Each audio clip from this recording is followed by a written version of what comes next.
ఏం డాడీ అదోలా ఉన్నావు? ఏం లేదు చిన్ను. నాతో చెప్పకూడదా డాడీ? ఇక్కడికి వచ్చే ముందు మీ అమ్మ ఇక్కడ పరిస్థితులు ఎలా ఉంటాయో అని ఎంతో కంగారు పడింది ప్రభా. అప్పుడు తనకు నేనే ధైర్యం చెప్పి తీసుకొచ్చాను.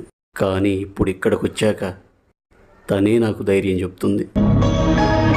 మనం అనుకున్నది సాధిస్తామో లేదో అని భయంగా ఉంది ప్రభా. చూడండి డాడీ, ఇలాంటి కొత్త ప్లేస్లో ఎవరికైనా అలవాటైందా అలానే ఉంటుంది. ఇక్కడ మన వాళ్ళు ఎవరూ లేరుగా నాన్న. వీళ్ళనే మన వాళ్ళుగా భావించుకుంటే అంతా మనదే నాన్న. మీరే అంటుంటారుగా, నోరు మంచిదైతే ఊరు మంచిదవుతుందని.